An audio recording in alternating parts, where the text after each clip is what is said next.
Bonjour à tous, moi c'est Pierre Golvan, donc je suis préparateur physique là, sur l'Union Rennes Basket depuis 4 ans maintenant et sur le pôle espoir aussi depuis 4 ans. Et puis j'interviens aussi auprès de différentes structures dans le basket et sur d'autres sports. L'idée aujourd'hui, c'est de vous parler un petit peu de la préparation physique, mais cette fois-ci au service des arbitres. C'est vrai que c'est assez reconnu et ça commence à se mettre de plus en plus en place avec les joueurs, mais je pense que tout le monde a le droit à la préparation physique, même les arbitres, parce que vous êtes aussi amené à avoir des sollicitations qui se rapprochent un petit peu de notre activité, puisque vous en faites partie. Et donc l'idée, c'est par rapport au contexte actuel, pardon, avoir comme objectif là, rester en forme et se préparer pour la saison prochaine. Voilà. On, on va commencer par un petit état des lieux. Voilà. Et là, je vais vous solliciter déjà pour commencer et puis pour essayer de vous accrocher déjà dès le début. Si vous pouvez répondre sur la partie chat, habituellement, est-ce que vous pratiquez une activité physique? Une activité physique, une activité sportive? Quand je dis habituellement, c'est en dehors de cette période-là. C'est-à-dire quand il y a les compétitions, quand on a, comment dire, quand vous avez les matchs le week-end. Est-ce que vous pratiquez une activité physique? Si oui, laquelle? Et comme ça va nous permettre déjà de faire un état des lieux et puis d'aiguiller un petit peu ensuite mes propos en fonction de ce que vous faites. Donc je vous laisse là quelques minutes là pour répondre. Il faut juste que j'arrive à voir le chat. Voilà. Ok.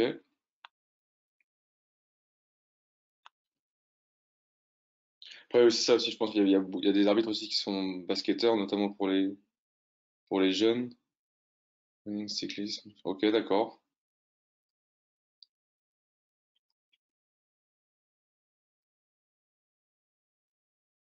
Ok, donc déjà ça fait pas mal de choses. Voilà, comme ça j'ai le chat à côté. Ok. Très bien. Maintenant, l'idée, c'est, en ce moment, mince, ça va trop vite là.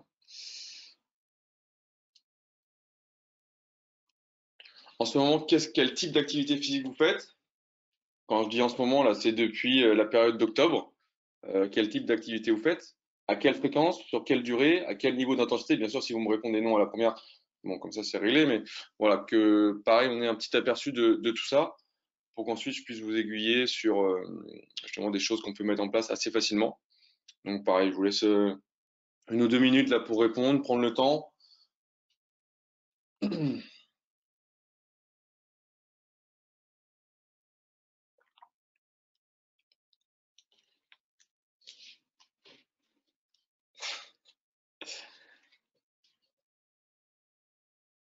Ouais, c'est ça le problème, souvent. On a du matériel, mais on le laisse un petit peu tout seul.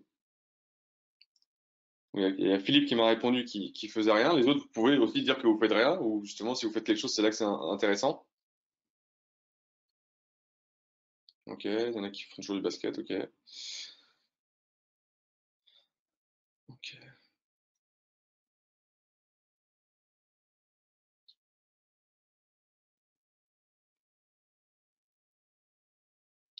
Une heure à 3 fois par semaine.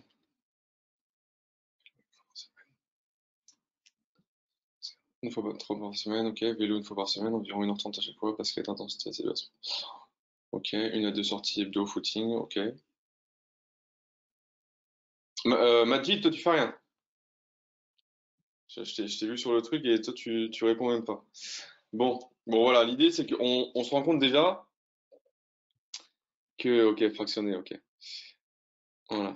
Ben, déjà, on se rend compte, je pense que, voilà, habituellement, les activités que vous pratiquez par rapport à celles du contexte actuel sont quand même inférieures. Et c'est ce qui est normal, c'est ce qui est un petit peu reconnu là dans les études qui sont faites récemment et on regardera ça par la suite. Donc, je vous remercie déjà d'avoir partagé ces infos. Et puis maintenant, on va continuer et puis on va voir un petit peu les différents points. Donc déjà, les problématiques qu'on va rencontrer par rapport au contexte. Avec la problématique qui est quand même majeure, le confinement, ça inclut couvre-feu, ça inclut tout ce qui nous restreint dans notre quotidien. Déjà, voilà, on va avoir ces 3 éléments. en partant d'une problématique là qui est créée pas par nous, mais par le gouvernement au niveau des restrictions euh, d'accessibilité aux activités physiques et sportives. On déclinera par la suite. Ceci va induire une certaine sédentarité, une augmentation de cette sédentarité-là. Après, c'est pareil, est-ce que vous êtes actif encore? Est-ce que vous êtes en télétravail? Voilà, ça va augmenter aussi la dernière partie, qui est une position assise prolongée. Voilà, il y a d'autres choses bien sûr, mais je vous montrerai après que celle-ci, c'est quand même euh, l'élément le plus marqué depuis cette période. Les gens sont beaucoup plus assis, ou plutôt beaucoup plus en position assise, et qui est une position qui n'est pas très bonne au quotidien. Euh, voilà, donc ce qui se passe, c'est qu'on a, comme je disais, un accès aux structures d'entraînement qui est plutôt compliqué. On a les salles de sport qui sont fermées, voilà, depuis maintenant octobre, je crois. Les championnats amateurs arrêtés. J'ai mis les championnats amateurs, je parlais basket, mais ça englobe aussi pas mal de sports où il y a cet arrêt des compétitions. Donc, qui dit arrêt des compétitions dit arrêt des entraînements parce que les salles sont plus accessibles non plus. Mais j'en ai vu là, certaines, notamment Fiona. Voilà. Il y a d'autres possibilités d'entraînement. Il y a des structures extérieures. On a la chance d'avoir des playgrounds, notamment, sur Rennes notamment, mais même en général dans toutes les villes, des pistes. Après, là, c'est pareil, je parle uniquement ce qui peut servir au niveau basket, mais il y a des terrains de foot, il y a plein d'autres structures sur lesquelles on peut pratiquer une activité physique, bien sûr, tout en respectant les différentes mesures qui sont imposées. On a aussi des parcs de street workout. Je sais pas si là, certains connaissent. Le street workout, c'est une pratique qui mène un petit peu des activités de gymnastique. Donc, on peut en voir souvent. Il y en a une au niveau du Mail Mitterrand. C'est une structure avec des barres parallèles, des barres en hauteur de traction, où on peut avoir une vraie pratique au niveau physique. Là, je parle plutôt de ouais, vraiment musculation au poids de corps. Et on a ce qui est apparu maintenant depuis un an, les home workouts, c'est-à-dire les séances qu'on peut faire chez soi avec du matériel qu'on a chez soi, mais aussi au poids de corps. Et donc là, il y a plusieurs options qui s'ouvrent. Maintenant, il faut pouvoir les connaître, les maîtriser pour pratiquer en sécurité et puis obtenir des résultats sur du moyen terme tout en restant motivé. La mauvaise position prolongée. On a, c'est bien, cette intervention là m'a fait me remettre un petit peu dans la littérature scientifique, là, notamment sur les études qui sont faites actuellement au niveau de la sédentarité causée par le confinement et la période liée au Covid. Donc, on a une augmentation du thoracique. C'est des études qui sont faites sur des pays européens, en Asie et en Afrique. On a une augmentation de la position assise qui passe de 5 heures à 8 heures en moyenne par jour, donc, ce qui est énorme. Maintenant, cette augmentation, elle va induire quoi? Des enraidissements au niveau musculaire, notamment ischio et psoas, parce que quand on est en position assis, on a vous devez l'être actuellement, on a les genoux qui sont au niveau des hanches, et donc on a les ischios qui vont se raidir, le psoas qui va se rétracter, et donc tout ça, ça va créer une raideur générale au niveau du bassin, et par la suite créer un petit peu des problématiques, notamment sur la région lombaire au niveau du bas du dos. Voilà, voilà les problématiques que ça cause majoritairement, cette inactivité et cette position assise. On a la position allongée aussi. Donc là, il y a pas de durée d'étude qui est ressortie là-dessus, mais lors de la position allongée, on a une inactivité des muscles posturaux, c'est-à-dire tous les muscles de la chaîne postérieure, ce qui vous sert à vous tenir debout, et une activité générale des muscles au niveau des membres inférieurs notamment. C'est vrai que les gens, je sais pas, peut-être hein, vont avoir tendance à rester plus au lit, à traîner, à dormir plus longtemps, mais tout ça, ça va créer cette inactivité qui, en temps normal, n'aurait pas lieu, quoi. Juste, si vous avez des questions, s'il y a des propos qui sont pas clairs, des termes qui sont pas clairs, n'hésitez pas à les poser sur le chat, hein. On est là pour échanger. Voilà. Et donc, on arrive à la sédentarité, euh, même si j'avais fait l'inverse avant. Donc, on arrive à la sédentarité et les différents impacts que ça peut avoir, notamment sur le système musculaire, cardiovasculaire, endocrinien, métabolique. Donc, bon, là, on rentre un petit peu dans des détails, mais sur quoi il faut s'axer majoritairement, c'est au niveau musculaire et cardiovasculaire. Donc, le système musculaire, c'est tout ce qui va regrouper les différents muscles qu'on est amené à solliciter lors du mouvement.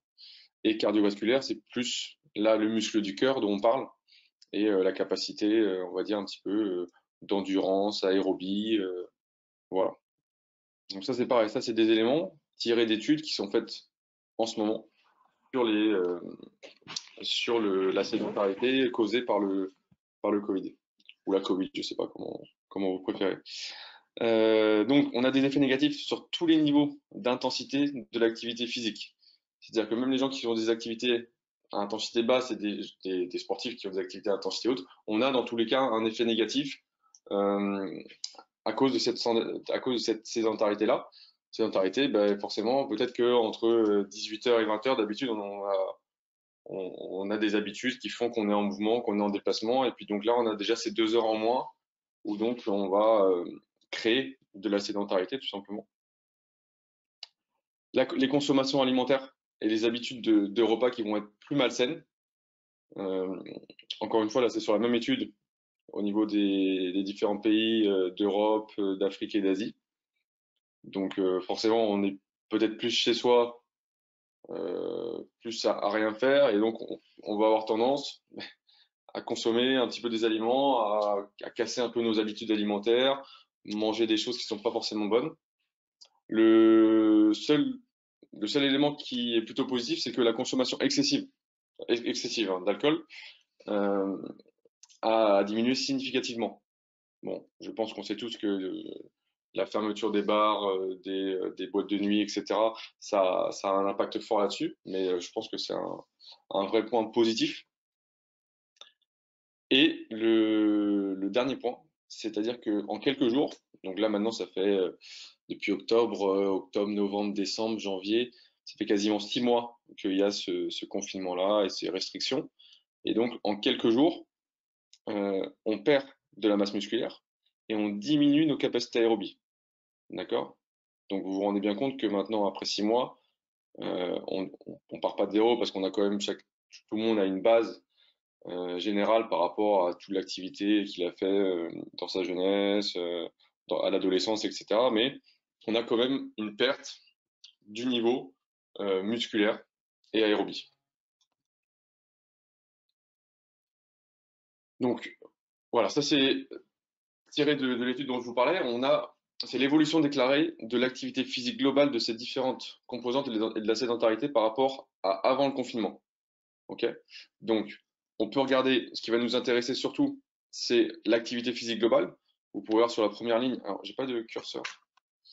Ouais, non, c'est un peu chiant. Donc, la première ligne, vous voyez que, alors quand il y a des étoiles, ça veut dire que c'est significatif. D'accord?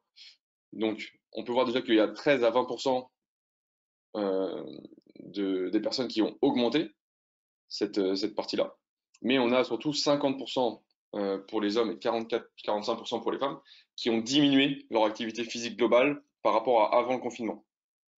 D'accord? Donc ça c'est énorme et ça nous permet de nous rendre compte un petit peu de, de la situation un peu grave quand même de cette période et surtout de ces restrictions. Euh, Au niveau de l'activité sportive, voilà, il n'y a pas vraiment de signification sauf au niveau des activités qui ont augmenté. Maintenant, moi, je veux juste que vous regardiez, voilà, ces deux éléments-là. La marche, où là, on a aussi une diminution significative. On a 62% des femmes, 55% des hommes qui ont réduit leur activité de marche. Et le dernier qui est le plus important, et ce dont je vous parlais tout à l'heure, quand on est passé des 5 heures aux 8 heures, on a voilà, 63% des femmes et 60% des hommes qui ont augmenté le temps quotidien en position assise.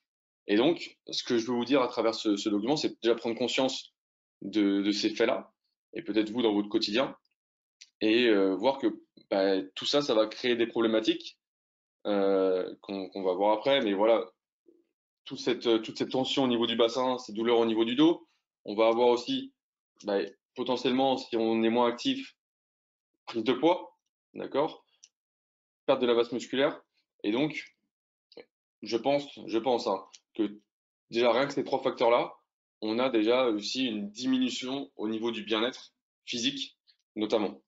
Donc voilà, déjà pour vous faire vous réfléchir dans votre quotidien, et puis on va avancer un petit peu sur les différents points pour pallier à ça et pallier à cette sédentarité qui nous est un petit peu imposée. D'un autre côté, on a l'arrêt des compétitions. Donc là, on rentre plus dans votre corps de métier. Voilà, donc sur les dates, je pense que je suis plutôt bon, mais ça date de octobre 2020. On a eu l'arrêt des compétitions. On a eu, du coup, plus de matchs le week-end. Il y en a qui. Alors, est-ce que vous pouvez me dire aussi ceux qui pratiquent, ceux qui arbitrent en général un match, ceux qui arbitrent deux matchs? Ça, c'est des éléments aussi importants. Donc, je vous laisse répondre en même temps pendant que je continue, si vous arbitrez un match ou deux matchs. On a une perte des habitudes, repères. Donc là, je parle au niveau physique, mais aussi au niveau cognitif. Et donc, comme les joueurs, on a un véritable désentraînement. C'est-à-dire que, voilà, les arbitres sont désentraînés par rapport à leur activité.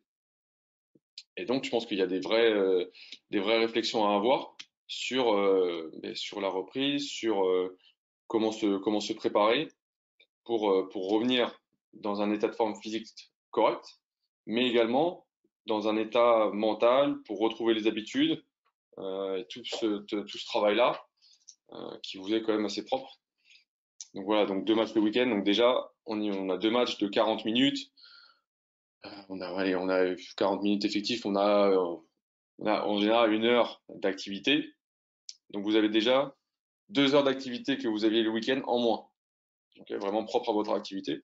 Donc au-delà du fait d'avoir ces 2 heures en moins d'activité physique sur la semaine, c'est déjà énorme si elle n'est pas compensée. Mais aussi, vous, dans votre activité, bah forcément, il y a une perte importante et donc ce désentraînement. Donc deux matchs, trois matchs, deux matchs également. Ouais, parce que voilà, il y en a qui arbitrent aussi des matchs dans leur club, donc ouais, ok. Donc, comment on va pouvoir faire face à ce contexte? Déjà, il va falloir entretenir son corps. Entretenir son corps. Donc, par rapport à ça, on a être actif, c'est-à-dire augmenter son métabolisme. Alors, le métabolisme, tout le monde a un métabolisme de base, d'accord, qui va, euh, qui va correspondre à l'énergie que vous dépensez quotidiennement et qui va être augmenté soit par rapport à ce que vous mangez, par rapport à l'activité que vous faites dans la journée. Si vous êtes très actif, si vous êtes peu actif, on va avoir cette augmentation-là. Déjà, un élément important, je pense que vous voyez, voilà, comment augmenter son métabolisme très simplement, pour ceux qui sont en télétravail notamment, je ne sais pas s'il y en a beaucoup, mais déjà, c'est travailler en position debout. Le fait d'être en position debout, déjà, bon, il va y avoir beaucoup plus d'avantages que la position assise. On va déjà être amené à se tenir droit, donc à engager ses muscles posturaux, d'accord, donc toute la chaîne postérieure, les muscles de la région lombaire. On va être debout, donc forcément nos jambes elles vont devoir nous tenir, donc on va être, voilà, ok, merci Philippe, ça c'est bien de pouvoir répondre aussi directement, voilà, 5 jours par semaine où on est en télétravail, si c'est ça que je pense. Donc voilà, déjà 5 jours, je pense que les heures de travail sont globalement les mêmes, donc si on est assis, c'est pas très bon déjà. En fait, je pense que déjà dans le contexte général, être assis, c'est pas très bon. Mais on est actif, plus ou moins, on fait du sport, etc. Maintenant, dans le contexte actuel, être assis, c'est vraiment, vraiment moins bon, d'accord? Parce qu'on a cette inactivité due aux éléments qu'on a vus avant, et donc ça va un petit peu aggraver la chose. Donc c'est pour ça que la position debout est plutôt préférable quand même, d'accord? Parce que comme je disais, donc on va avoir aussi une activation au niveau des muscles des membres inférieurs pour tenir la position debout. Donc voilà, tout ce qui va être les muscles stabilisateurs au niveau de la cheville, les mollets, au niveau du genou, quadriceps, ischio, qui va nous obliger à activer notre corps. Donc ça, c'est un premier outil sur lequel on peut s'appuyer. La mobilité générale. Quand je parle de mobilité, tout simplement, c'est du mouvement, du mouvement. Il faut se mettre en mouvement, il faut bouger. ok? Faire de l'activité physique, donc du renforcement musculaire et de l'endurance, et aussi l'équilibre alimentaire. Donc là, qui est très important, on va le voir juste après. Donc, les deux éléments qui sont surlignés, c'est des éléments sur lesquels on va revenir et qui, moi, sont vraiment mon cœur de métier. J'ai des bases au niveau alimentaire, mais c'est pas mon métier vraiment spécifique. Juste au niveau de l'équilibre alimentaire, deux éléments, voilà, que je vous mets ici. Ok. Donc là, c'est très simple. À gauche, on a une balance positive. C'est-à-dire que si on dépense plus d'énergie que ce que nous apportent nos repas, on va perdre du poids, car le corps va devoir puiser un petit peu dans les réserves énergétiques. Ok? À droite, on a par contre une balance négative, c'est-à-dire que si on mange plus que ce que l'on dépense, forcément, on va prendre du poids. Donc c'est très simple, hein, forcément, dans mon corps, il y a 3000 calories qui rentrent, mais sur la journée, mais je dépense que 2000 calories. Bon, bah déjà, j'ai 1000 calories de surplus, donc on va être sur une balance négative, et donc il va y avoir une augmentation du poids. Donc, ce que je veux vous dire par là, c'est que par rapport au contexte et à la diminution de cette activité générale, à cette sédentarité, pour y faire face, il faut, donc on a vu rester actif, mais il faut avoir un équilibre alimentaire. C'est-à-dire que si on se dépense moins, d'accord, je pense que vous le constatez vous-même, que vous vous dépensez moins, il faut réduire les apports alimentaires de façon, alors soit en fonction de vos objectifs, ben, comment dire, les réduire fortement pour avoir une balance positive, ou au moins que cette balance soit équilibrée, et pas qu'on soit à chaque repas ou chaque jour sur une balance négative, ce qui va induire une prise de poids tout au long de la période. Donc là, on parle de 6 mois quand même, donc c'est assez important. Je vais pas vous demander hein, si on a compris du poids, c'est pas ça la question, mais voilà, c'est vraiment avoir en tête ces deux petites balances qui peut nous permettre de gérer, de stabiliser son poids en fonction des apports qu'on a. Alors maintenant, pour entretenir son corps, donc on va avoir une partie d'abord sur la mobilité articulaire. Donc la mobilité, ça va être la capacité à se mouvoir librement sans restriction articulaire. Euh, je voyais des réponses sur le chat, c'est pour ça. Donc voilà, capacité à se mouvoir librement, donc à bouger librement, voilà, sans problématique au niveau des différentes articulations. Quand je dis articulation, c'est vraiment les groupes, d'accord? On va avoir un groupe musculaire associé à une articulation. Voilà. Donc pourquoi? Déjà, pour réduire les tensions sur les groupes musculaires qui y sont associés. Si on prend le genou, voilà, si on a des problèmes de mobilité au niveau du genou, forcément, on va avoir les muscles du mollet, les muscles de la cuisse qui vont être impactés et qui vont subir des tensions, des raideurs et donc potentiellement des douleurs ou des pathologies. Maintenant, l'autre point important, c'est améliorer l'efficience du mouvement. D'accord? Donc là, on parle dans la vie de tous les jours, mais aussi vous dans votre activité d'arbitre. C'est-à-dire que si j'ai aucune restriction alimentaire, je vais pouvoir bouger plus librement, à un moindre coût énergétique, et donc je vais améliorer mon mouvement et comment dire, son efficacité, d'accord, quand on va pratiquer. Enfin, le dernier point important, c'est que ça va permettre l'amélioration de la stabilité et de la force. C'est-à-dire que plus on va être mobile, plus nos, euh, nos groupes musculaires vont pouvoir mettre de la tension, ok, et donc produire plus de force et se stabiliser plus facilement. Comment on va pouvoir arriver à tout ça? Eh ben, il y a plusieurs options.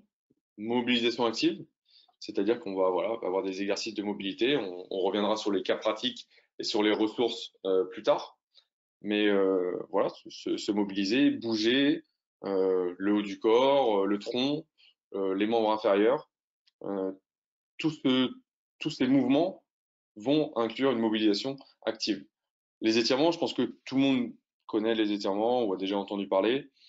Là, on parle étirement musculaire. Mobilité articulaire, on englobe un élément plus important, alors que l'étirement va vraiment se situer sur le muscle. Donc les étirements musculaires qui vont favoriser une amélioration des amplitudes de mouvement. Donc voilà, il y a différentes techniques d'étirement, des étirements passifs, où on va plutôt maintenir une position, des étirements actifs, où on va tenir des positions plus courtes de manière répétée, des étirements balistiques, voilà, tout ça, ça doit vous parler, peut-être dans vos échauffements, dans vos entraînements, etc. Et aussi les automassages. Donc les automassages qui vont servir à réduire les points de tension, mais également à augmenter. Il y a des études qui montrent que les automassages vont détendre les muscles et donc augmenter l'amplitude de mouvement.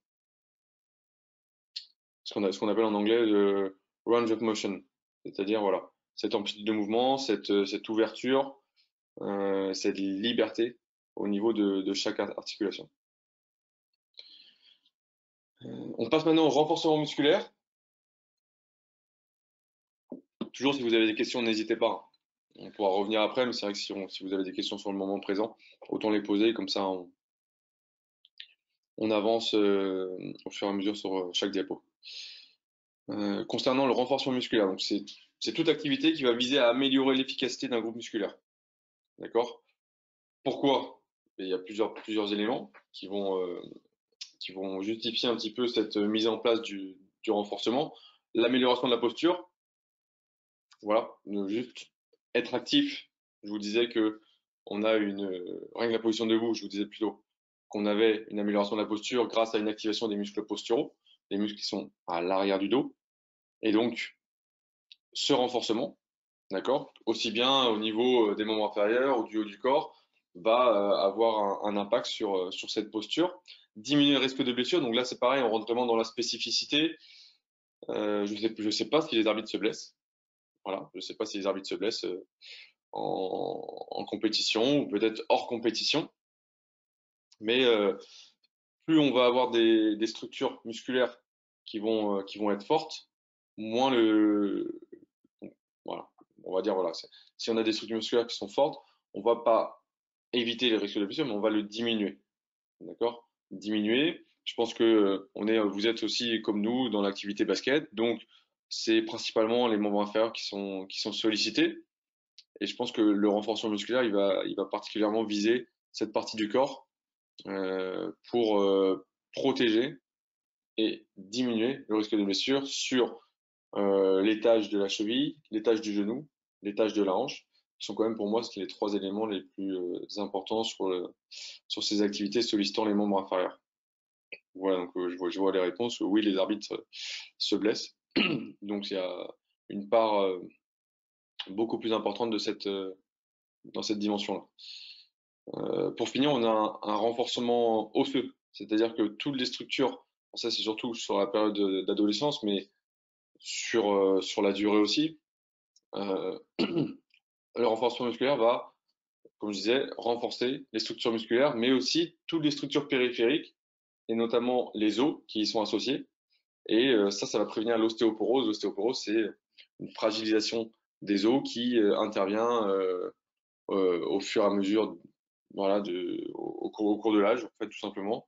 Et principalement quand on arrive autour de 60 ans, 70 ans, où là, on va avoir vraiment une fragilisation. Et donc, si on peut augmenter ce niveau-là musculaire, et ben derrière, la chute au niveau de la fragilisation osseuse diminuera, mais avec une importance beaucoup moindre. Voilà. Donc, comment on peut faire? Là, pareil, j'ai mis deux éléments qui sont pour moi clés et que tout le monde peut mettre en place. Le travail au poids de corps et le travail avec résistance externe. Oui, il n'y a pas de salle de sport, donc des haltères et des barres, c'est peut-être compliqué à obtenir parce que voilà, ça coûte cher aussi, c'est pas donné. Par contre, aujourd'hui, on a quand même pas mal de matériel, de petits matériels assez accessibles, notamment les élastiques. On n'a pas besoin, moi je vous dis, avec les joueurs de la N1, on bosse quasiment qu'avec des élastiques. Voilà, quasiment. En grande partie, on bosse avec des élastiques. Et ce que je veux dire par là, c'est qu'on fait beaucoup de choses avec des élastiques. Un élastique, on va à Decathlon, ça coûte 10 euros, 15 euros, différentes résistances. Et à partir de là, on va pouvoir se structurer des entraînements euh, peut-être un peu plus sympas qu'au poids du corps. On va peut-être pouvoir cibler un peu plus de groupes musculaires. Et donc, je pense que avoir des élastiques, il y a un vrai intérêt. Un vrai intérêt, surtout dans la période. Moi, je dis aux joueurs, hein, achetez votre matériel. Achetez votre matériel, achetez des élastiques pour faire face un petit peu à la période. On n'est jamais à l'abri de ce qui peut se passer. Bon, je sais pas si Jonathan, toi, tu dois être déjà au courant, mais bon, nous, on est arrêté là pour des cas positifs au Covid. Donc on a arrêté une semaine. Donc il y a des joueurs qui sont positifs, des joueurs qui sont négatifs et qui sont en forme. Et ben il faut quand même s'activer, s'entretenir, se maintenir un petit peu en forme. Donc avant-hier, on a fait une distribution de matériel. Voilà. Nous on a plein de matériel à la salle, mais du coup on n'allait pas s'en servir. Donc les joueurs sont venus.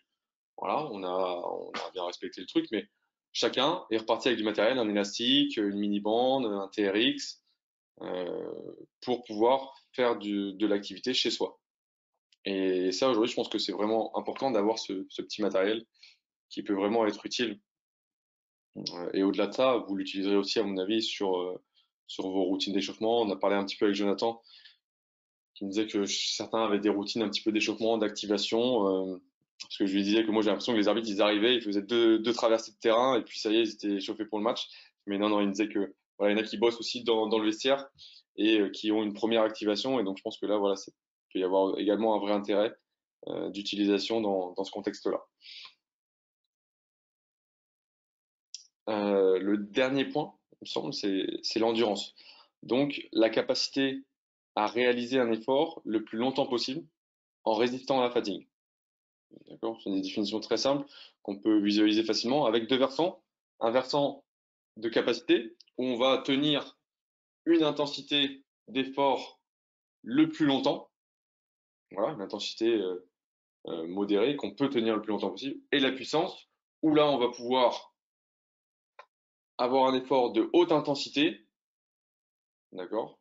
Et le tenir sur une durée qu'on peut tenir, mais en restant à cette haute intensité. Donc la nuance entre les deux, c'est que la capacité, on est sur une intensité plus faible, mais sur une durée plus longue, et la puissance sur une intensité plus élevée, sur une durée plus courte.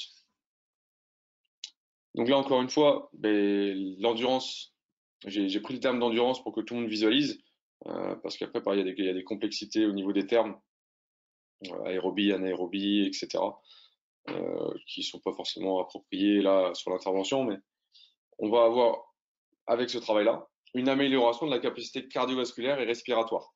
Donc là, on parle de l'amélioration de la capacité au niveau du cœur, et on peut dire de la force du cœur. Donc voilà, on a un renforcement au niveau du cœur, des artères, qui vont aider, pareil, on n'est pas sur, on est comme sur le diminuer le risque de blessure, qui vont aider à lutter contre certaines maladies. Le cancer, le diabète de type 2, les problèmes cardiovasculaires, tout ça, pareil, tiré d'études euh, qui, euh, qui, ont, euh, qui ont montré ça, qui ont montré cette capacité d'endurance avait un impact sur la lutte contre ces maladies-là. Et enfin, moi, je pense qu'il y a un vrai, l'intérêt le plus important dans la période et pour vous, c'est que ça favorise le bien-être. Je pense que tout le monde se rend compte que lorsqu'on fait une activité, qu'on transpire, ouais, il y en a beaucoup qui ont mis le footing. Pareil, on reviendra là-dessus après pour cibler un peu plus et pour optimiser un petit peu votre pratique. Mais je pense que quoi, quand on termine une séance, qu'on a transpiré, on se- peut-être sur le moment, on est un peu dans la difficulté, par moment c'est dur, mais après la douche, on se sent bien. Et ça, c'est vraiment l'objectif premier qu'il faut rechercher. Donc, comment on va pouvoir développer cette endurance-là? Différentes méthodes. On verra celle qui est plus appropriée aussi, vous, dans votre préparation, mais le travail continu. Donc, continu, c'est-à-dire qu'on va être sur des durées prolongées. Le travail intermittent, où on va avoir des temps de travail associés à des temps de récupération. Sur, pareil, des durées prolongées, mais à chaque fois avec ces temps d'activité et ces temps de repos. Et le dernier point, c'est le HIIT, donc High Interval Intensity Training, où là, c'est la méthode tout simplement des circuits training à haute intensité. Voilà. Un peu ce qui se fait dans le CrossFit. Je ne sais pas si certains connaissent, mais on est sur cette méthode-là, qui est très simple à mettre en place, et là, qui nécessite vraiment uniquement de l'envie et de la motivation.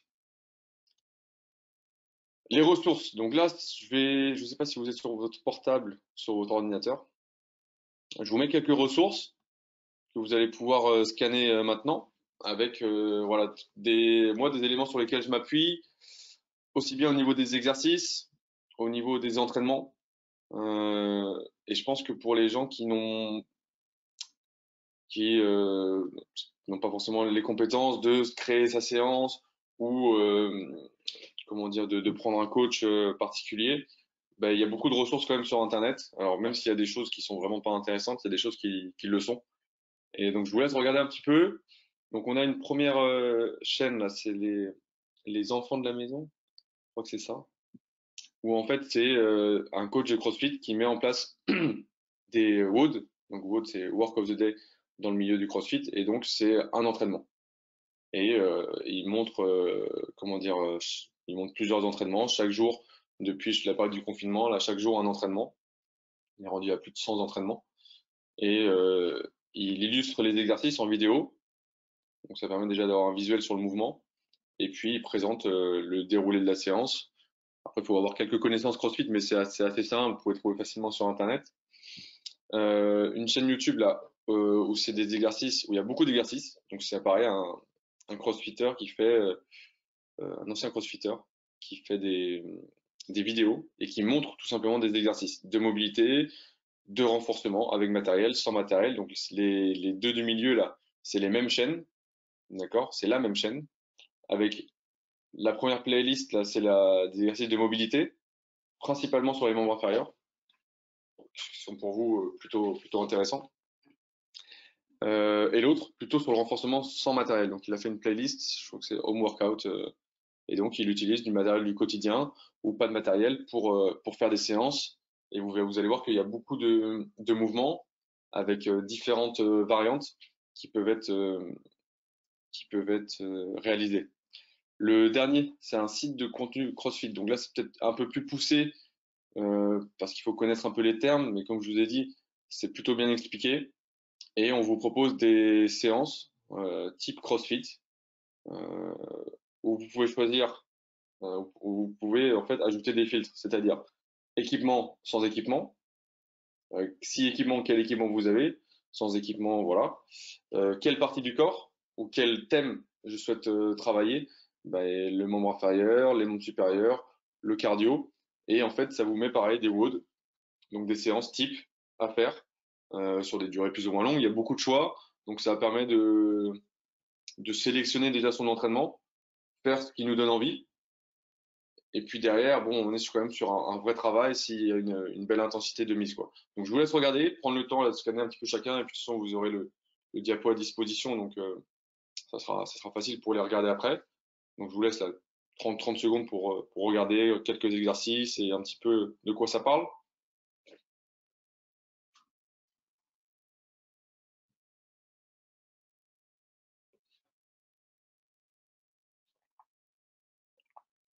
J'ai même pas pris le temps de les essayer, donc dites-moi aussi si ça marche. Je pense que non, elles doivent marcher. Ouais, les enfants de la barre, c'est ça, pas de la maison. Donc je vous laisse regarder, puis on va. Ok, super. Merci Andrea. Donc on va avancer. Vous pourrez revenir dessus quand vous aurez le diapo. Donc là, on va rentrer sur la troisième partie. Euh, Comment se préparer pour la reprise la saison prochaine, avec toutes les toutes les incertitudes qu'on a, hein. On voit bien que là, la saison s'est terminée pour les championnats amateurs. Nous, pour la N1, ça va se terminer le 15 mai. Il n'y aura pas de deuxième phase. Je pense que personne ne sait aujourd'hui comment ça va être en septembre prochain. Donc, c'est vrai que se projeter, c'est compliqué. Maintenant, il faut avancer avec le temps, voir un petit peu, mais au moins avoir les infos pour se préparer. Et puis derrière, vous aurez juste à l'appliquer au moment venu, quoi. Donc, j'ai fait aussi des recherches au niveau de l'analyse de l'activité d'arbitre. Parce il faut savoir qu'il y a des travaux qui sont faits. C'est vrai qu'en voyant toutes les études, là, on peut pas dire que les arbitres sont délaissés. En tout cas, d'un point de vue scientifique, pardon. Il y a des vraies études qui sont faites sur les différentes demandes spécifiques à l'activité d'arbitre. la dimension cognitive aussi, la prise de décision. Donc il y a beaucoup de travaux réalisés. Donc sur les éléments moi que j'ai retenus principalement, on a une demande d'activité qui est inférieure par rapport aux joueurs. Ça semble quand même assez logique. Au cours du même match, d'accord? Donc ce qui va être provoqué par déjà les mouvements qui vont être limités. On est principalement sur une activité de course, de changement de direction. Il n'y a pas d'opposition, il n'y a pas de mouvement de flexion, de saut. En tout cas, j'ai jamais vu un arbitre sauter. Donc voilà. Mais on a quand même une activité qui est importante. En moyenne, c'est une revue de littérature. Sur 19 études, ils ont pris les différentes informations. Un arbitre parcourt 5000 mètres par match. D'accord? Là, on parle quand il y a deux arbitres. Avec une moyenne au niveau des battements, au niveau de la fréquence cardiaque de 140 battements par minute et une dépense énergétique autour de 500 calories sur un match. On est dans une activité, par contre, comme pour les basketteurs, du coup, une activité aérobie intermittente. Voilà, avec vraiment une forte dimension intermittente, c'est-à-dire, comme je vous disais tout à l'heure par rapport à l'entraînement, des temps de travail associés à des temps de récupération, des temps de travail et temps de récupération plus ou moins courts, associés, et qui vont réguler un petit peu l'activité du match. Un point important, là, c'est encore une fois, bon, il y a d'autres personnes qui sont vraiment spécialisées là-dedans, mais on a des fortes exigences au niveau perceptuel et cognitif. Voilà, dans la prise d'information, la prise de décision. Et là, je pense que cette partie-là, elle va être, ça va être la plus compliquée. Le physique, on va pouvoir le maintenir. Cette activité perceptuelle cognitive, elle va être beaucoup plus compliquée à mettre en place, même si peut-être vous pouvez le mettre en place de votre côté, mais encore, il faudrait réfléchir comment reproduire certaines situations. Donc c'est pour ça que le plus important, là, ça va être de se focaliser sur l'état de forme. Ok? Donc se focaliser sur l'état de forme. Pareil, il y a sur une des études que j'ai regardées, vous aurez toutes les références à la fin. Pour les arbitres, ce qui est proposé, c'est un programme d'entraînement avec des courtes distances de sprint, d'accord, de 20 à 30 mètres, incluant des changements de direction. COD, c'est Change of Direction. Et des récupérations qui vont être, des temps de récupération qui vont être égaux ou inférieurs à ces temps de sprint-là. Donc, on reviendra après, mais cette partie-là, pour moi, elle intervient sur plutôt une fin de préparation, sur une deuxième ou troisième phase de préparation.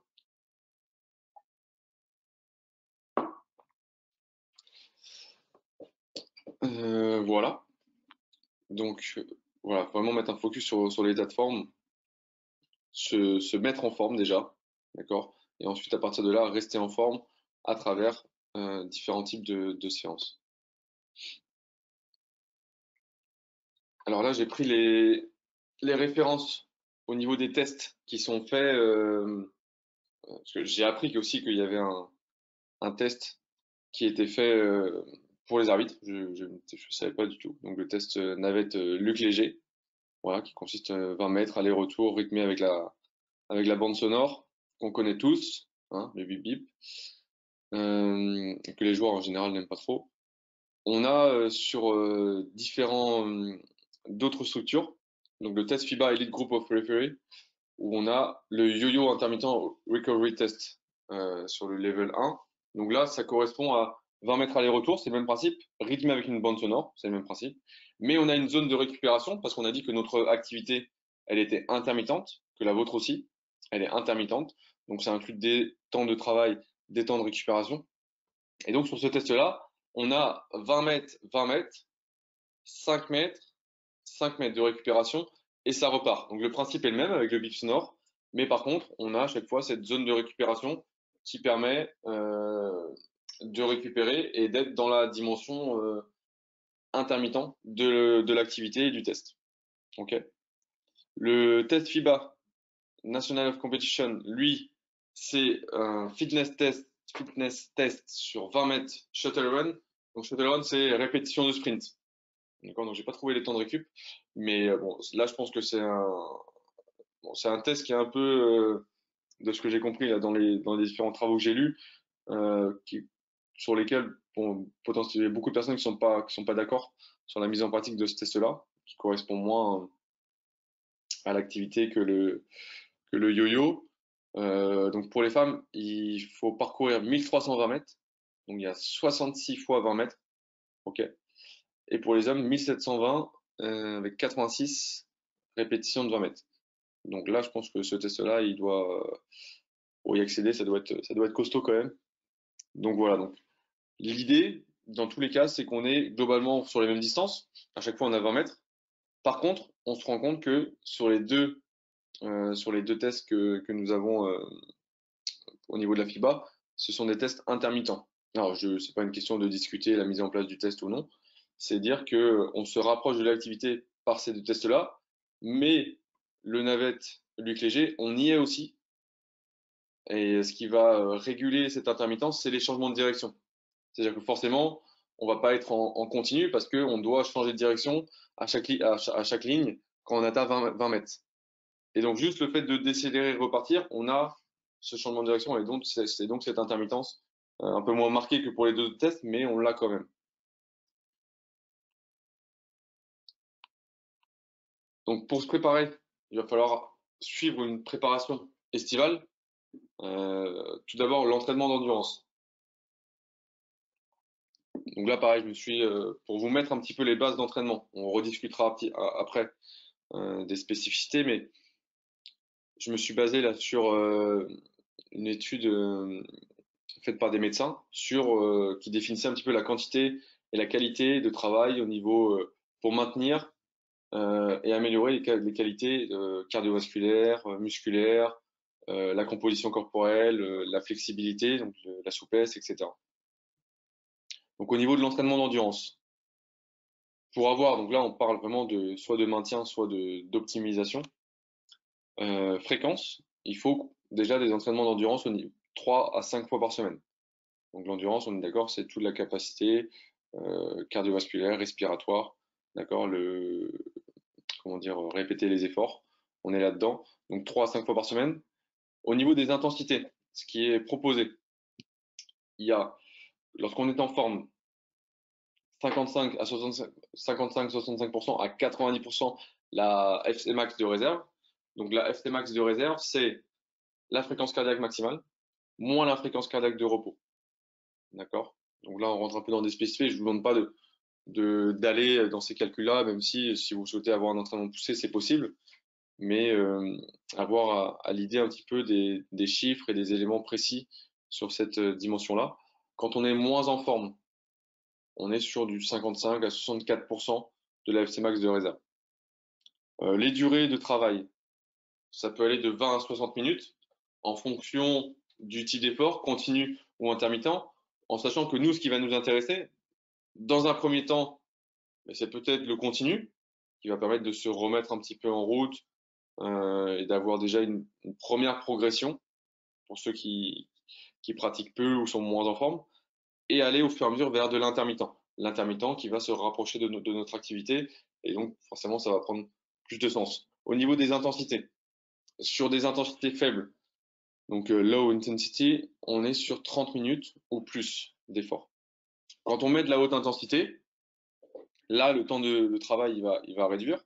Donc on va être à 20 minutes ou plus, mais plus, ça va pas être beaucoup plus, hein.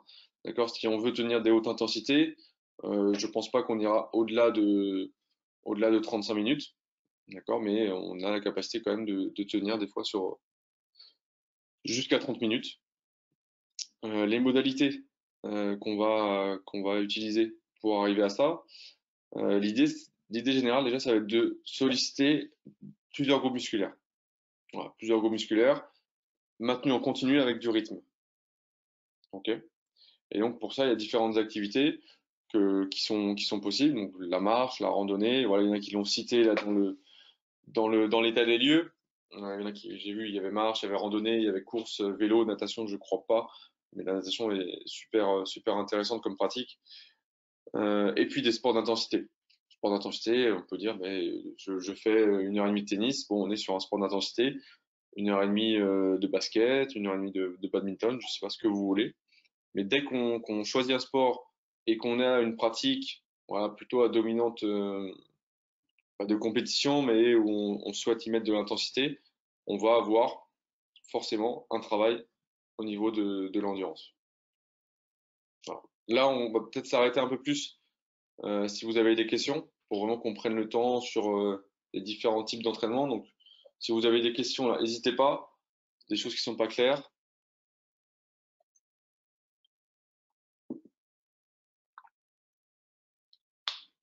On va, on va avancer et puis on pourra revenir dans tous les cas. Au niveau de l'entraînement musculaire, là, ce qui est préconisé, c'est d'avoir un travail musculaire 2 à 3 fois par semaine. Voilà. Avec pareil, différents niveaux d'intensité.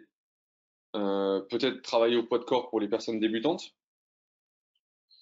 ou pour les personnes avancées, travailler avec des résistances externes, ce qu'on a vu tout à l'heure, élastique, euh, haltères, barres. Donc là, ce serait plutôt du travail en salle de musculation. Et je pense même que pour les débutants, on peut déjà intégrer le travail de résistance externe avec des élastiques. Au niveau des durées et du volume de travail, là, ce que je vous ai proposé, c'est pareil, c'est des choses simples que vous puissiez mettre en place assez rapidement, ok, avec un ou deux exercices par groupe musculaire, 4 à 6 séries par exercice, et on conçoit de 15 à 45 secondes de travail par série. Au niveau de ces temps-là, on peut aussi les faire correspondre avec des nombres de répétitions. Et donc, je sais pas, on part sur, qu'est-ce qu'on peut dire? On peut dire, allez, en 30 secondes, bah, je fais 20 répétitions sur le mouvement de pompe. OK? Bah, je fais 20 répétitions en 30 secondes. Peut-être que la fois d'après, mais j'en ferai 25. Peut-être après, j'irai à 28. D'accord? Et donc, associer, je pense, un nombre de répétitions à un temps de travail, ça nous permet de voir une évolution, de se pousser aussi un petit peu mentalement dans l'effort. Et donc, et donc avoir vraiment ces deux versants-là, en sachant que travailler sur des temps, eh ben, c'est assez simple dans le sens où on peut timer avec un chrono, une application. Il y a tellement d'applications maintenant qui font l'utilisation de timer. Donc timer sa séance, comme ça je lance mon téléphone, je m'occupe que de mon travail, que de ma posture, que de mon mouvement, et j'ai pas ici à compter les répétitions, ma respiration. Donc c'est quand même avantageux de travailler avec le temps, mais parfois ça me semble important et intéressant d'y associer un nombre de répétitions qui va permettre, voilà, ce que j'ai dit tout à l'heure, euh, se pousser mentalement et puis avoir un référentiel, d'accord, sur les différents groupes musculaires. Et en fait, ça va servir à chaque fois de mini-test en quelque sorte. Pareil que tout à l'heure, travailler sur tous les groupes musculaires. Il y a plusieurs options possibles quand on est dans un entraînement avancé. Maintenant, dans le cas de personnes qui s'entraînent peu en musculation, je pense qu'il y a un vrai intérêt à travailler avec la méthode full body, donc où là on sollicite les groupes musculaires de l'ensemble du corps. Après, au fur et à mesure de l'évolution, on peut être amené à comment dire, à travailler avec une autre méthode, la méthode half body, c'est-à-dire qu'on va avoir peut-être un jour le bas du corps, un autre jour le haut du corps et alterner ces deux parties du corps-là, haut du corps, bas du corps, en fonction de vos séances d'entraînement. Voilà. Et puis après, si on pousse la méthode encore plus loin, quand on est entraîné en musculation régulièrement, on a des méthodes qui s'axent sur push-pull-leg, c'est-à-dire qu'on va travailler un jour tous les mouvements de poussée au niveau du haut du corps, un jour tous les mouvements de tirage au niveau du haut du corps toujours, et un jour on va travailler les jambes. Voilà. Donc voilà, et là du coup on obtient, donc voilà, la première on a full body, une seule option par séance. Half body on a deux options par séance et la méthode push-pull leg où là on va avoir trois types de séances différentes sur une semaine et tout ça, ça va réguler un petit peu votre planification de l'entraînement. Euh, donc voilà, au niveau des modalités là c'est une erreur de ma part, j'ai laissé ça, mais on revient comme tout à l'heure, hein. Travail de poids de corps, de mouvement sur le bas du corps, mouvement sur le haut du corps, tout le travail de gainage. J'ai pas parlé du gainage spécifiquement parce que voilà, c'est du travail de renforcement musculaire de la chaîne abdo-lombaire, de la ceinture abdo-lombaire plutôt. Et puis, voilà, ajouter des résistances externes, des barres, des medicine balls, des élastiques, des mini-bandes. Il y a tellement de choses, en sachant que globalement, on est sur le même mouvement, d'accord? On peut très bien avoir le mouvement de squat, travailler uniquement au poids de corps, travailler avec des haltères pour ajouter une charge externe, travailler avec des élastiques pour ajouter une résistance externe sur la phase de poussée, travailler une barre pour peut-être un squat avec la barre derrière, un squat avec la barre devant. Voilà. L'idée vraiment, c'est d'avoir un mouvement, donc choisir un mouvement, et au fur et à mesure, d'accord, plus je réalise des répétitions longues, des séries longues plutôt, plus je vais pouvoir peut-être ajouter des éléments externes qui vont rendre le mouvement de départ plus difficile. Et c'est comme ça que vous devez un petit peu réfléchir quand vous construisez vos séances, vos entraînements au niveau physique. Pareil, s'il y a des questions, prenez le temps de les poser. Vous pouvez prendre aussi la parole, hein. Je sais pas comment on a l'habitude de fonctionner, mais ça peut être aussi simple. J'espère que j'ai perdu personne encore. Après, ça fait beaucoup d'infos, mais pendant un temps pour échanger après là, sur un petit exercice. Euh, au niveau de la planification. Au niveau de la planification, l'idéal, je pense, pour se préparer à la saison prochaine, ça va être 6 semaines, d'accord?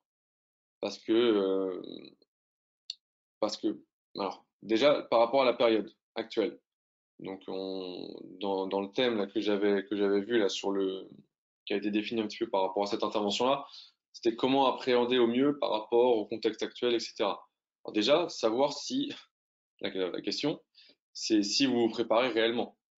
D'accord. Si, bon, chaque année, une semaine avant le test ou 2 semaines avant, bon, je me fais 2, 3 séances, voilà, pour retrouver un peu la forme. Bon, je pense que contexte ou pas, bon, ça va pas changer grand-chose.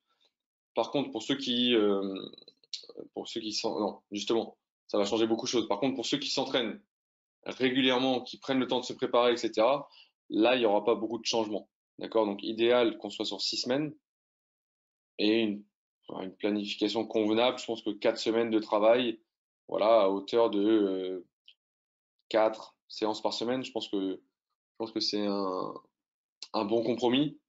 Je sais que Jonathan m'a donné pour le test. C'est que Jonathan, est-ce que tu peux me redire les paliers pour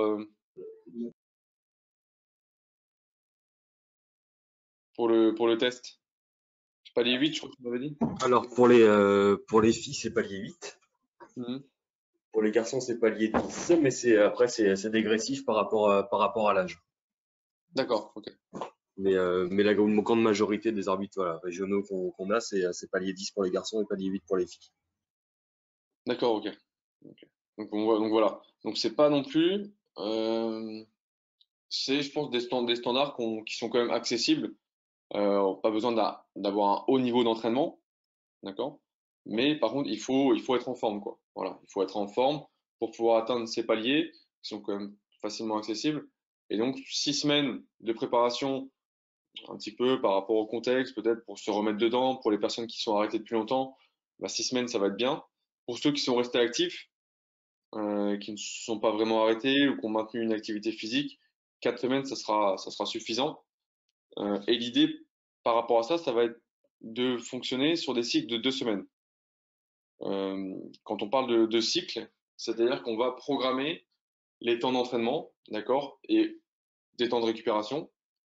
Et au fur et à mesure de ces cycles, on va augmenter la charge d'entraînement, d'accord, de façon vraiment à avoir une progressivité, soit sur ces 4 semaines, soit sur ces 6 semaines. Et donc des cycles de 2 semaines, c'est pareil le bon compromis où on va avoir. Alors ouais, justement ça, je vais en parler. Donc du coup voilà, avoir ce 2 semaines où peut-être on va s'entraîner 2 fois par semaine, 2 semaines où on va s'entraîner 4 fois par semaine, et les 2 dernières semaines, on va peut-être se faire 5 séances par semaine. Ça va plutôt être à vous de définir en fonction aussi de votre état de forme. Je vais répondre à la question et je reviendrai après sur un élément important. Donc, est-ce qu'on peut anticiper la préparation, prévoir une phase vacances et reprendre? Alors, bien sûr, tout dépend toujours du niveau d'activité que vous avez. Si je suis pas actif, je pars en vacances et je reviens, je reprends. Bon, je crois pas que, à moins que vous vous activez pendant les vacances, mais ce qui est rarement le cas, je crois pas que ce soit le meilleur compromis. Surtout que si derrière on n'a que 2 semaines pour se préparer, ça va être compliqué. Par contre, on peut anticiper dans le sens où peut-être que on reprend cet élément-là. La saison elle reprend là. J'ai 2 semaines pour me préparer. Avant, je suis en vacances. Bah, peut-être que là, je vais pouvoir m'entraîner 4 semaines avant, partir 1 ou 2 semaines en vacances, tranquille, voilà. Et derrière, le travail qu'on aura fait avant, d'accord, on va le retrouver assez rapidement lorsqu'on va s'entraîner sur les 2 autres semaines. Ok. Donc oui, je pense qu'on peut anticiper le travail de préparation. Tout dépend en fait, voilà, de l'état de forme que vous avez. Si on est en forme avant de partir en vacances, bon, si vous êtes en forme avant de partir en vacances, c'est que quand vous allez être en vacances, vous allez aussi être amené à être actif, peut-être à faire un footing, je sais pas. Et donc, le niveau de forme va quand même se maintenir. Et derrière, on n'aura peut-être que 2 semaines pour se remettre un coup de fouet au niveau physique, au niveau musculaire, au niveau de l'endurance, qui va nous permettre d'atteindre un niveau correct, voire plus que correct pour le test et pour la compétition. Est-ce que j'ai répondu un peu à la question? Un peu ou totalement, hein, je sais pas. Et ouais, exactement, ouais, voilà. L'idée c'est ça.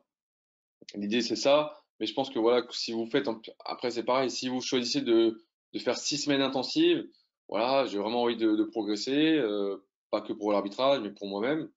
Je pars 2 semaines en vacances, je fais rien du tout.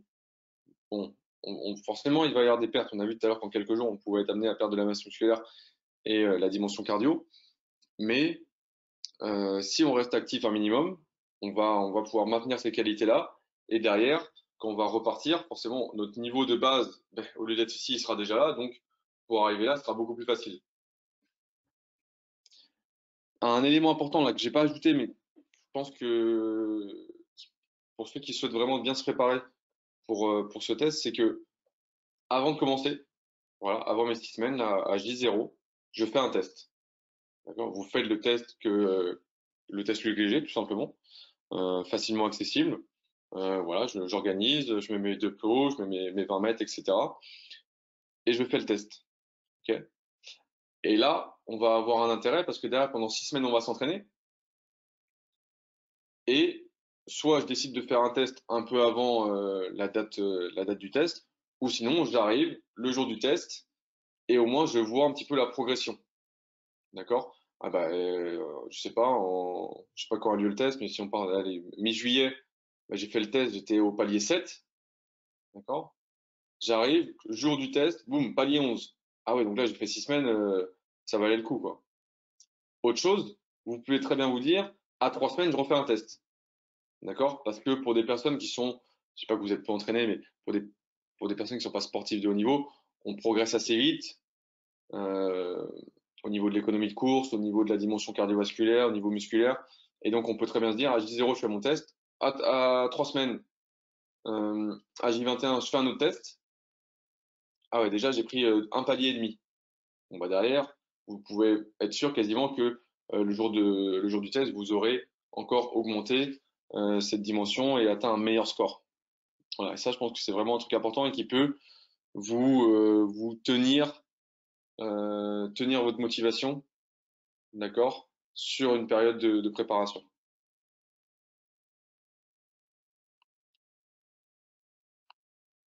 Donc là, on a voilà, les différentes ressources que je vous ai, dont je vous ai parlé là, tout au long de la présentation. Donc, beaucoup d'études scientifiques, hein. Il y a beaucoup de choses qui se font et on apprend beaucoup de choses là par rapport au contexte actuel, donc c'est plutôt intéressant. Donc ça, c'est récupéré sur PubMed en fait, qui est une ressource scientifique où il y a des articles, des études qui sont faites sur beaucoup de choses, beaucoup de sports, le Covid aussi, donc c'est assez intéressant. Et maintenant, je vous écoute pour les questions. Si vous avez des questions, si vous avez des éléments Alors, vous pouvez allumer vos micros pour poser vos questions, hein, si vous voulez. Sur lesquels vous voulez qu'on échange un petit peu, on a le temps, hein.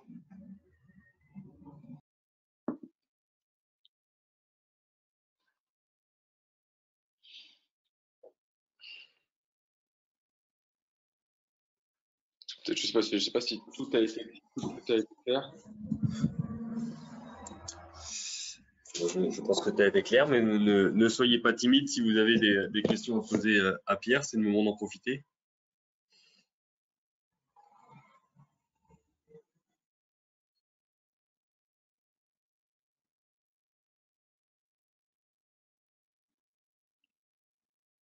Salut Pierre, tu m'entends? Salut, ouais. Ouais. Juste pour savoir, pour une reprise, vu que comme perso, j'ai avec l'arrêt des championnats, l'arrêt d'arbitrage, tout ça, j'ai très peu fait d'endurance. J'ai Ouais. essayé d'en faire faire un peu de playground ou autre dehors avec plusieurs personnes, mais bon, ça suffit pas vraiment quand on fait du basket, du 5-5 quoi. Et comment on pourrait reprendre progressivement pour pas faire un choc brutal forcément parce que il y a une grosse perte en 6 mois, tu vois, et Mhm. pour reprendre et pour pouvoir arriver à un niveau et après pour pouvoir enchaîner sur la reprise derrière. Alors, oui, c'est vrai que j'en ai pas forcément parlé, mais il y a vraiment une forte notion au niveau de la progressivité, déjà, euh, en fonction du niveau que vous avez actuellement. Je pense qu'il faut commencer par des choses à intensité faible sur des durées faibles. Ensuite, l'idée, ça va être de monter la durée, rester sur des intensités faibles, mais être sur des durées modérées. Commencer à monter un peu l'intensité, arriver sur une intensité modérée, tout en restant sur une durée modérée. Et continuer et aller vers une intensité élevée sur une durée prolongée. Voilà. L'idée, c'est ça. Donc, je commencerai déjà à recommencer par des footings. Donc, juste, tiens, pour ceux qui me disaient des footings, c'est ça que l'élément sur lequel je voulais revenir. Ça va répondre aussi à ta question. Mais au niveau des footings, quand vous me dites footing, combien de temps vous courez? Si vous pouvez le mettre là sur le chat. Quand on parlait d'optimisation, il y a un vrai travail au niveau de l'optimisation. Les footings, c'est bien, d'accord, c'est des choses qui sont ancrées un petit peu dans les croyances physiques. Maintenant, il y a beaucoup moins, il y a beaucoup mieux à faire, on va dire, que des footings. On peut déjà, par exemple, commencer sur ça peut être soit de la course, parce qu'on est quand même sur une activité où on court, donc ça me semble important de courir. Mais progressivement, je pense qu'il faut qu'on soit sur des entraînements aussi intermittents dont on parlait tout à l'heure. Un peu moins d'une heure, 45 minutes, ok. Je sais pas ceux qui avaient mis des messages tout à l'heure.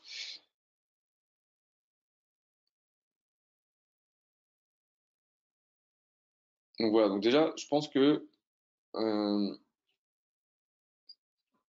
ok, 45 minutes, 1h15. Alors après il y a deux options. Soit vous courez parce que vous aimez ça et donc courir 1h15, ça vous dérange pas. Moi, je vous cache pas que courir, c'est pas trop mon truc. Mais par contre, je peux courir, mais sur des durées de 20 à 30 minutes, peut-être avec un peu plus d'intensité. Ok, d'accord, un programme fractionné. Ça, c'est intéressant. Il n'y a pas besoin de faire 50 bornes en course, à moins que vous soyez dans des objectifs de marathon, pour avoir comment dire, une progression au niveau cardiovasculaire. Je pense que des footings de 20-30 minutes, voilà, 5 km, je pense qu'on est sur des distances plutôt correctes, sur lesquelles on peut débuter, d'accord? Et puis au fur et à mesure, ce que nous dit Philippe, là, c'est d'utiliser du fractionné. Alors, être sur de l'intermittent long, d'accord? Ça peut être, bah, tiens, je vais découper ma séance, mes 30 minutes que je fais en continu au début. Tu vois, Andrea, je réponds toujours à ta question, mais 30 minutes pour commencer. Et ben après, je vais me faire 2 fois 15 minutes. Voilà. Peut-être avec un peu plus d'intensité. Et puis, je vais me faire 3 fois 10 minutes. Et puis, dans l'idée, comme ça va être de diminuer euh, le, le temps de travail, augmenter, euh, comment dire, les fractions. Voilà. Et puis, je sais pas, après, on peut aller sur des séries de 8 minutes, 6 minutes, répétées. Et ensuite, dans ces fractions, on peut refractionner. C'est-à-dire qu'après, je fais, ouais, voilà, course et marche, voilà. Ça peut être course et marche ou course et course. Mais course et marche, ça peut déjà être un bon point de départ. quand on n'a pas, quand on connaît moins le fractionné, quand on l'a moins pratiqué. Et donc après, bah, par exemple, je peux me dire, j'ai 3 fois 6 minutes, mais dans chaque 6 minutes, je fais une minute, une minute. Une minute, je cours, une minute, je marche. Et au fur et à mesure, bah, peut-être qu'on va courir à 50% et on va marcher. Et après, on va peut-être courir sur ce 70% et courir sur 50%. Mais par contre, là, il faudra réduire aussi les temps de travail. On sera par exemple sur 3 fois 6 minutes toujours, mais 30-30. Voilà. Et ça, c'est la progressivité qui doit vous suivre tout au long de votre préparation. Okay, donc commencez par du continu, commencez par de l'intermittent, ensuite allez sur de l'intermittent, et ensuite allez sur de l'intermittent court. Okay, avant on était intermittent long, intermittent court, où on va, comme je viens de vous dire, là, diviser les fractions sur des temps de travail beaucoup plus courts. Et là, ce qu'on disait tout à l'heure sur la programmation d'entraînement, quand on arrive à la fin de la préparation, on doit être sur des choses plus spécifiques. J'arrive 2 semaines avant, une semaine avant la reprise du championnat. Bon, je parle même pas du test, la reprise du championnat. Eh ben, je vais peut-être être sur 10 secondes d'effort, 10-20 secondes d'effort, 10-20 secondes de récup. Alors pas sur 6 minutes, pas sur 10 minutes, ça va être long, mais sur 4-5 minutes. Ok. Et par contre, répéter 3-4 fois pour arriver sur un volume total de 15-20 minutes. Là, on est sur des choses vraiment spécifiques, intéressantes, et qui sont au plus proche de l'activité, quoi.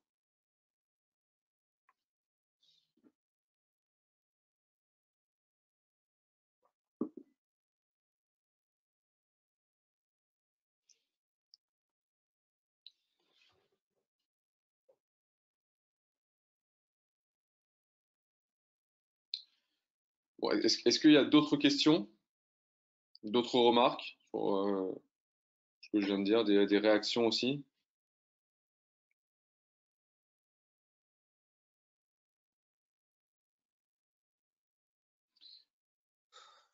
Bah, écoute, si Mais, s'il Jonathan, n'y a pas plus de questions. Ouais.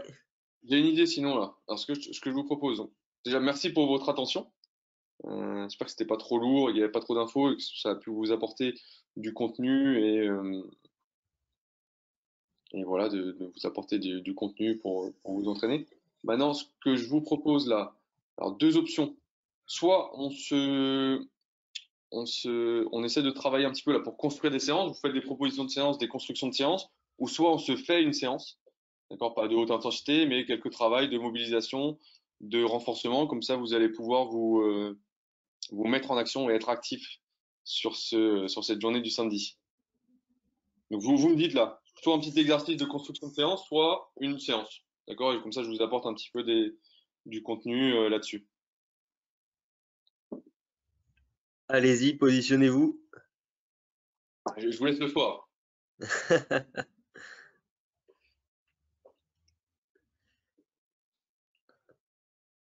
Ouais. Ok, bon bah écoutez. La séance l'emporte, a priori.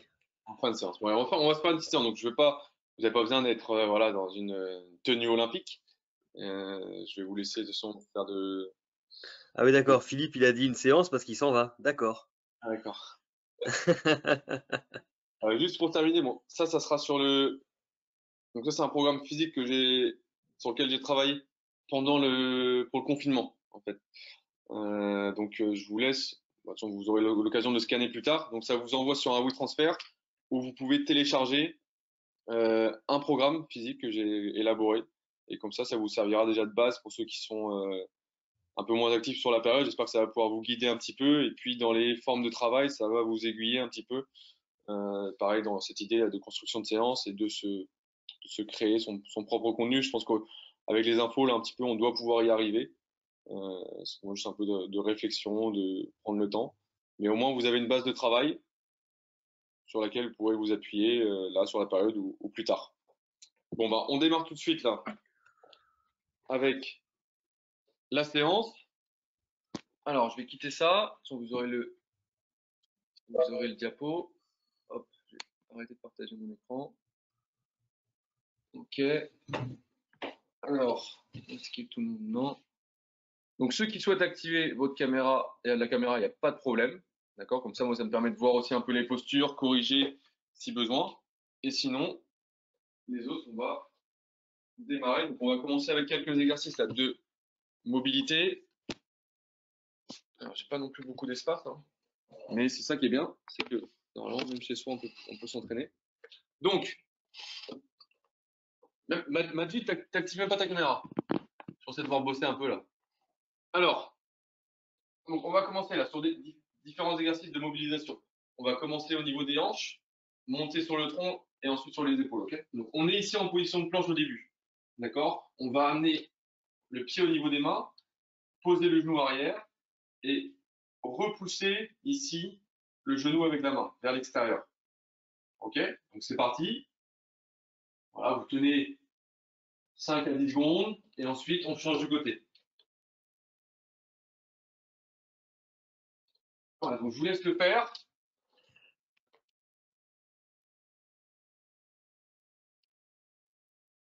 Jonathan, j'espère que tu le fais aussi, hein. Ah, moi, je suis sur le départ, je pars à Cholet. Voilà, J'ai bon, match à Cholet à 13h30. il y a quoi? Ah oui, c'est quoi, c'est les espoirs? Ouais, c'est ça. Ok. Donc voilà, donc on répète ça 4 fois. Vous répétez 4 fois par jambe. Voilà, tranquillement, on prend son temps. L'idée, c'est d'activer un petit peu et de mobiliser cette zone-là, hein, dont je vous ai parlé tout à l'heure. N'hésitez pas à allumer vos caméras, ceux qui le font, hein, si vous voulez. Ouais, comme ça, avec des caméras, on peut corriger les postures, on peut améliorer certains éléments. Bon, je bosse en visio là maintenant depuis octobre, donc ouais, je pense que c'est quand même un mode d'entraînement pratique, on va dire. Donc le deuxième exercice, on va être ici, d'accord? Les hanches au-dessus des genoux, les épaules au-dessus des mains, et on va juste être sur dos creux, dos rond. Donc je vais creuser mon bas du dos, creuser ma nuque, arrondir mon bas du dos, arrondir la nuque. D'accord? Voilà. Donc, tout doucement en contrôlant. Et là, je vais réaliser 10 répétitions.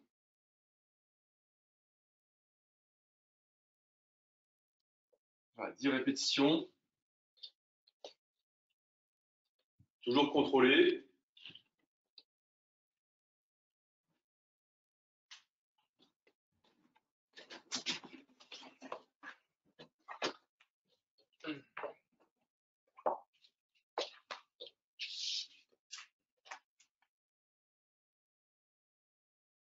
Ok.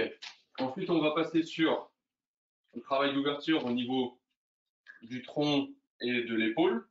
Avant d'aller spécifiquement sur l'épaule. Là, on va venir avec le bras glisser sous l'autre bras. D'accord? Fermer ici, aller en rotation interne au niveau du buste. Tirer, ouvrir et on suit la main avec les yeux. Ok?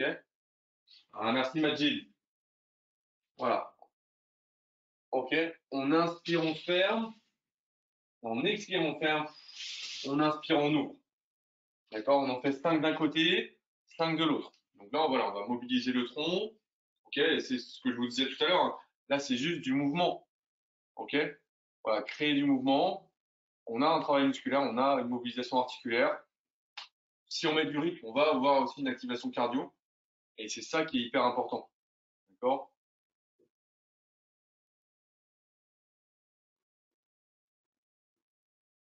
Voilà, donc on fait 5 et 5.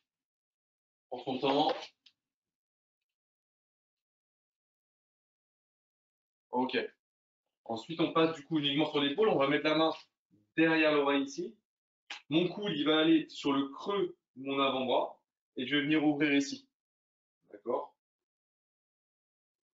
Voilà, pareil. J'expire, je ferme. J'inspire et j'ouvre. Ok?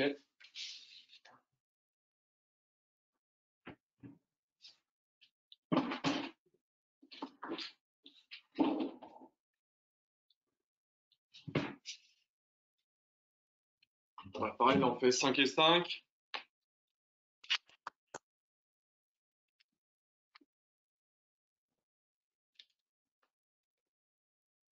Et puis après, on va rebasculer sur les hanches. L'idée, c'est de, voilà, d'avoir quelques exercices de mobilisation. Et puis, on passera sur du renfort après. Ok. Donc là, maintenant, regardez bien. On va être assis. les talons sont au sol et on va venir, alors, hop, ici, laisser tomber les genoux, d'accord, pour former deux angles de 90 degrés. Okay, un premier angle ici au niveau de mon genou et un deuxième angle ici de 90 degrés. Et à partir de là, je vais basculer mes jambes de l'autre côté. Voilà. Et là, l'idée, pareil, c'est de pratiquer 10 répétitions. Normalement, vous allez le sentir, si vous êtes resté assis trop longtemps, ça va être un peu bloqué. Et donc, voilà, c'est l'idée d'avoir cette sensation de déverrouillage articulaire. D'accord? Déverrouillage articulaire, étirement musculaire, qui va permettre de relâcher les tensions.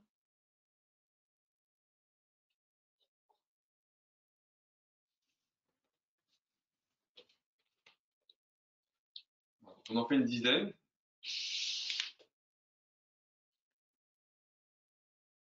Ensuite, on part sur travail ici d'extension. Donc, j'ai ma main derrière ici, mes pieds sont à plat, j'ai mon bras qui est devant ici, et là, je vais venir lever mon bassin, venir en extension au niveau du buste, et extension au niveau de l'épaule. Je redescends, je change de côté. Ouais, vous allez voir que ça c'est pareil, c'est un peu plus complexe, mais on crée du mouvement, on crée de la contraction musculaire au niveau de la chaîne postérieure. Donc on a un travail de renforcement, on a un travail de mobilité sur les différentes articulations. Voilà, on en fait 5 et 5. Et après, c'est toujours pareil, avoir des éléments d'évaluation. Peut-être que je vais pouvoir en faire 5 avant d'être fatigué, et puis la semaine prochaine, j'en ferai 10 avant d'être fatigué ou avant que je sente trop de raideur. Et je pense que cette notion d'évaluation est hyper importante pour conserver la motivation. Ok. Donc là, hop, on repasse ici. Alors, tac. On va passer en position debout.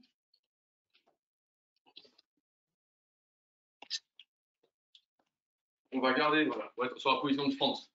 D'accord? Donc, genou au sol, pied au sol. Hop. Genou au sol, pied au sol. On a 90 degrés sur les deux flexions de genoux. Et là, ouverture ici au niveau des bras. Donc, c'est pas juste mettre les bras ici, c'est ouvrir. D'accord? J'ouvre. Rotation, rotation. D'accord? Je travaille là sur 10 rotations. OK? Et là, voilà, là, on mobilise le tronc dans les différentes amplitudes, dans les différents plans du mouvement. Voilà, une fois que j'en ai fait 10, je change de côté. Et donc, l'idée, après, c'est peut-être de se construire des routines, notamment sur la mobilité. Par rapport au support que je vous ai mis, vous pouvez regarder, choisir, bah, allez, 1, 2, 3, 4 exercices. Je choisis mes 4 exercices. Je travaille pendant 20 secondes, je récupère 40 secondes, je fais 4 tours et voilà. J'ai fait ma mobilité le matin ou après être resté dans une position assise prolongée. Là. Je ne sais plus qui me disait qui était en télétravail pendant 5 heures. Je pense que toutes les 2 heures, il faut s'imposer petite pause, se mobiliser, être un peu actif. Ok. Maintenant, regardez bien. Alors, je ne sais pas si je vais pouvoir le faire en entier, mais voilà. Ici, donc, je suis sur la position de fente. Et là, je vais venir avancer mon bassin, amener les bras en l'air. Mes deux pieds restent à plat au sol. Et venir tendre ma jambe et toucher mon pied. Ok. J'avance le bassin, je me tire en arrière. Voilà, je vais toucher devant. Pareil, on en fait 10. J'inspire quand je vais en arrière. J'expire quand je vais en avant.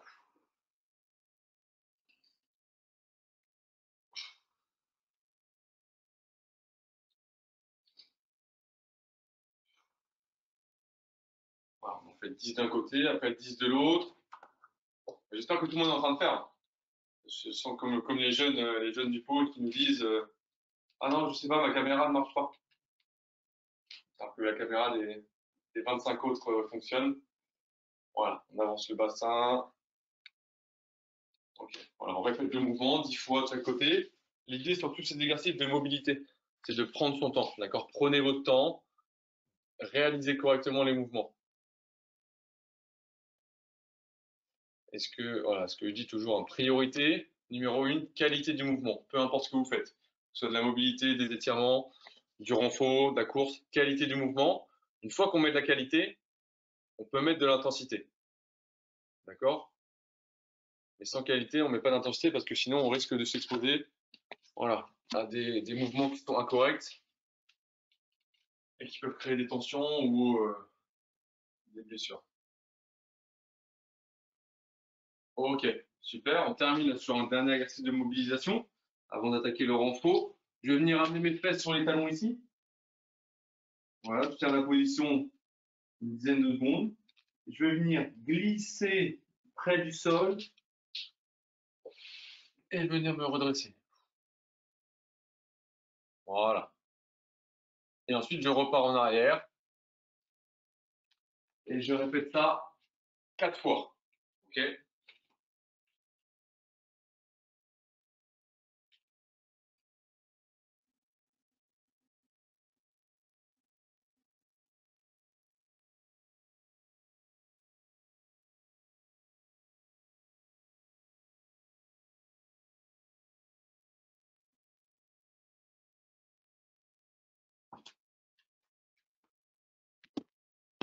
Question de temps.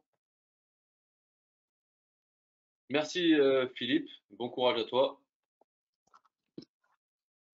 Alors, hop, ok, très bien. Donc là, on a déjà une première partie de mobilisation. Maintenant, on va passer sur un circuit, d'accord? Un circuit, donc là, c'est moi qui vais réguler le temps de travail. On va mettre un chrono. Ok, je ne vais pas vous demander une haute intensité, mais voilà, avoir une première activation.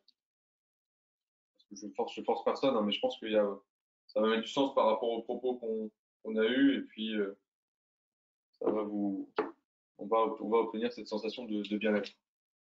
Alors, on va avoir 4 exercices, d'accord? On va travailler sur tous les groupes musculaires. Premier exercice, le squat.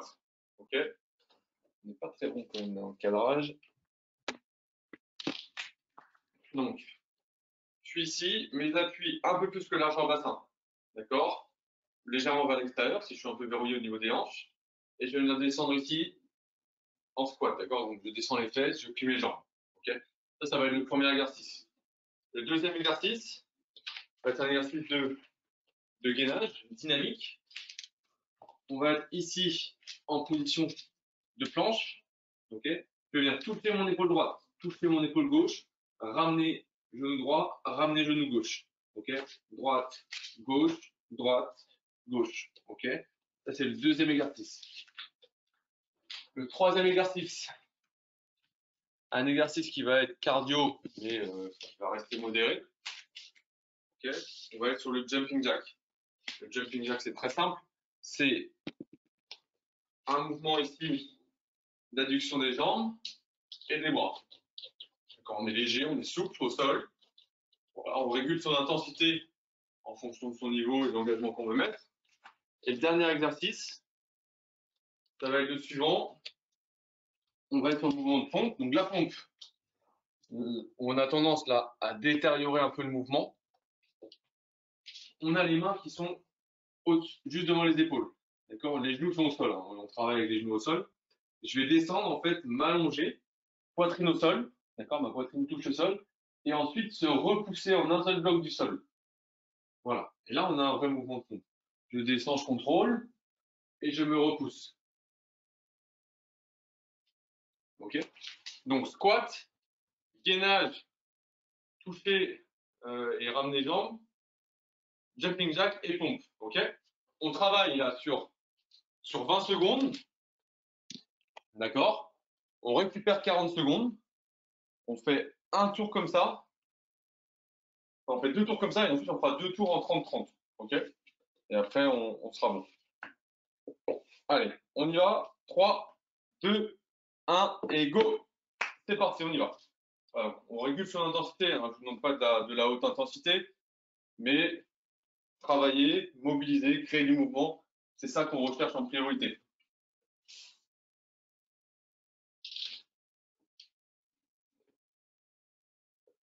Ok, top, ça fait 20 secondes. Voilà, donc c'est pareil.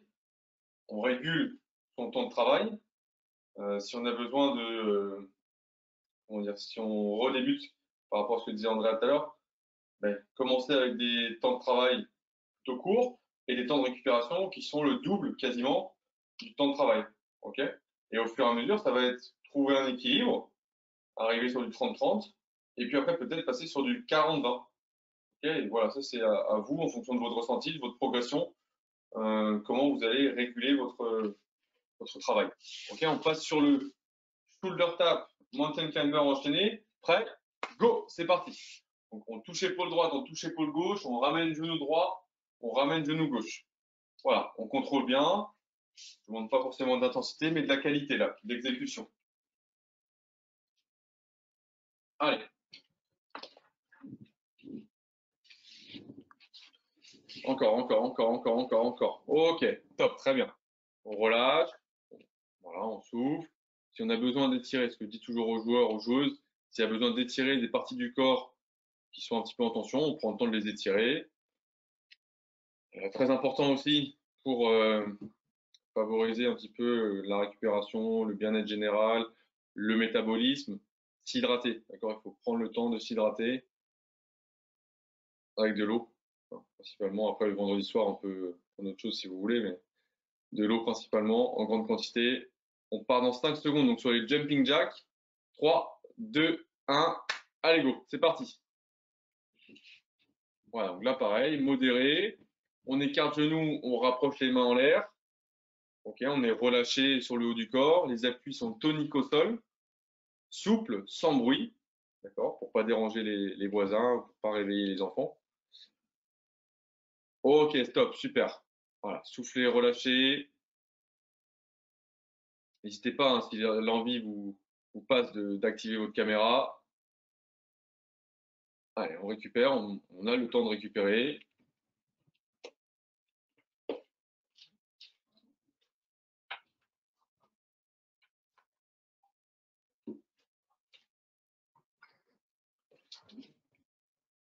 Donc là, le troisième exercice, pompe. Non, quatrième exercice, pardon, pompe.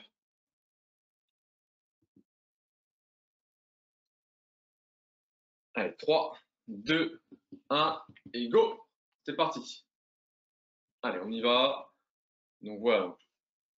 Ceux qui sont vraiment habitués peut-être à pratiquer de la musculation, vous pouvez faire sur les pieds hein, si vous avez l'habitude. Et moi, les standards que je donne, c'est toujours la poitrine touche le sol et je remonte bras tendus. Ok. 3, 2, 1. Ok, top, super, on relâche. Donc là, ça fait 4 minutes. Donc vous voyez qu'un tour, ça fait 4 minutes. Après, c'est à vous un petit peu de savoir si, bah, bien sûr, en fonction du temps que j'ai. Après, là, je pense que tout le monde a le temps, donc faut pas hésiter à mettre un certain volume. Et donc, ce que je disais, donc voilà, 4 tours, 4 minutes, ça fait un tour. Après, voilà, je rajoute 3, je fais 3 tours, 4 tours, 5 tours, 6 tours. Je peux très bien faire 4 tours, changer les exercices après et rester sur la même forme de travail. C'est à vous, ça c'est à vous de voir quand vous allez construire vos séances. 3, 2, 1, on est reparti sur le mouvement de squat. Donc voilà, donc les pieds restent bien à plat, les genoux restent dans l'axe des genoux. Okay, l'idée c'est d'amener quasiment les cuisses parallèles au sol, okay, avec les hanches au niveau des genoux.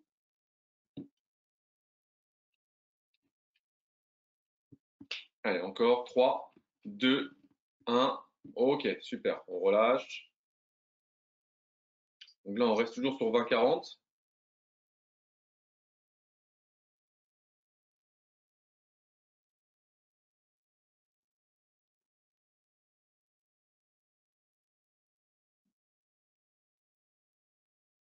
Donc après aussi au niveau des temps de récupération entre les séances, quand on est sur des séances où on sollicite l'ensemble du corps, on essaie d'avoir, ouais, sur ces poids de corps, 24 heures de récupération. Ça peut être lundi, je bosse, mardi, je bosse pas au niveau musculaire, mercredi, je bosse.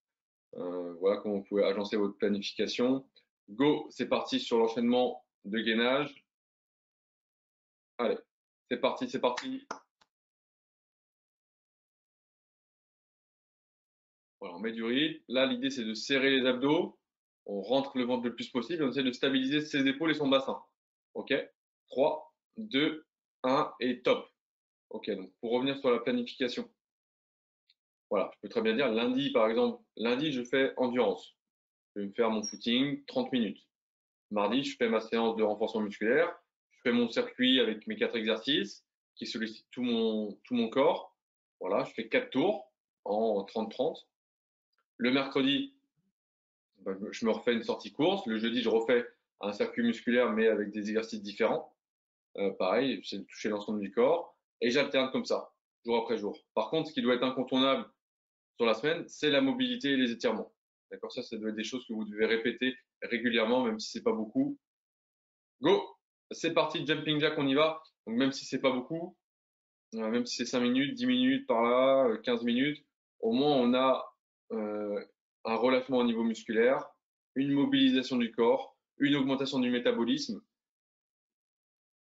Ok, top, on relâche. Et donc tout ça, ça va contribuer à ce qu'on a dit, le bien-être, le maintien du poids, d'accord, ou la perte de poids en fonction des apports qu'on a. Donc je vous invite vraiment à fonctionner et à réaliser ça le plus possible. Donc on termine le deuxième tour. Vous voyez, on avance, mais ça arrive vite. On va arriver là à 7 minutes. Donc, dernière minute là sur ce deuxième tour.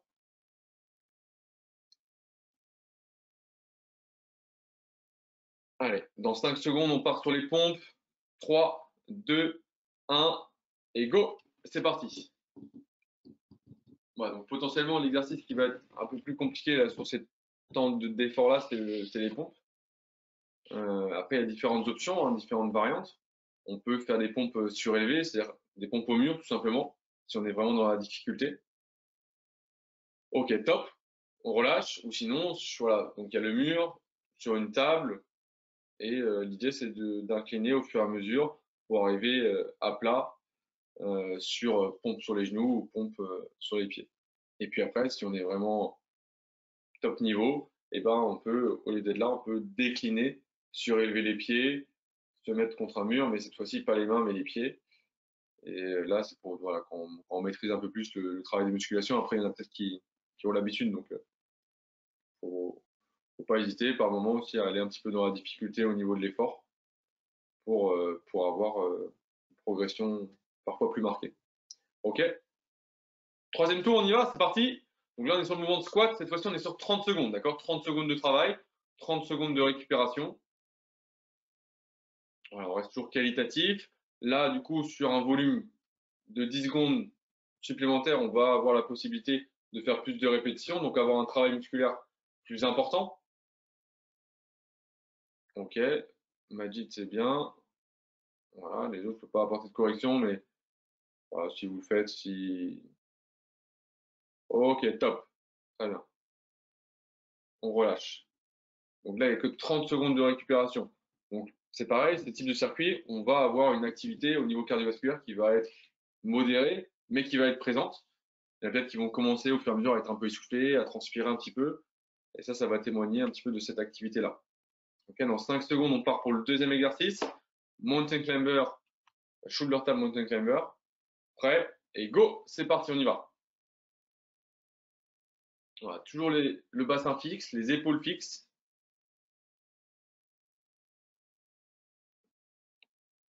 Qualité d'exécution, d'accord. Respiration. On a tendance à avoir des personnes, des joueurs, des joueuses qui ne respirent pas pendant l'effort. Et c'est très mauvais parce que du coup, on n'apporte pas d'oxygène au niveau musculaire. Donc, conservez votre respiration. Ok, top. Même si au début, c'est parfois compliqué, mais vraiment associer ce travail au travail musculaire du mouvement. Ah, il nous reste 2 rotations sur ce troisième tour. Ah, je vous ai pris par surprise là. Allez, 10 secondes. 5, 4, 3, 2, 1, c'est parti. Jumping jack.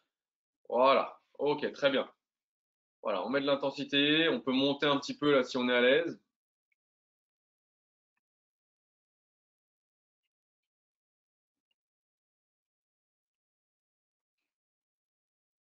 Allez, encore. On tient son mouvement. On ne s'arrête pas sur tous ces exercices-là. Donnez-vous comme objectif de ne pas vous arrêter. OK? En premier lieu, et puis après, ne pas vous arrêter et monter l'intensité, et ainsi de suite. Cherchez cette difficulté pour progresser. OK, top. On relâche. Il nous reste une rotation, d'accord, sur ce troisième tour, et on aura un dernier tour après. Et vous aurez fait votre activation de la journée. Allez, 15 secondes.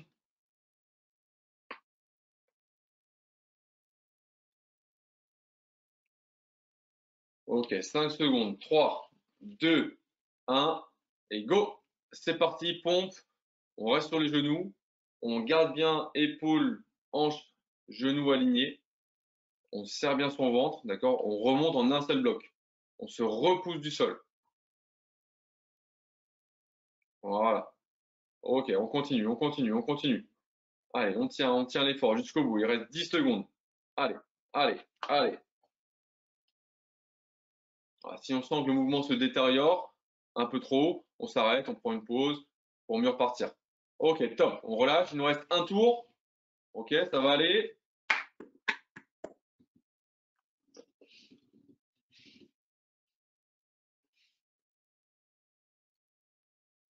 Allez, donc là, on va repartir sur les squats.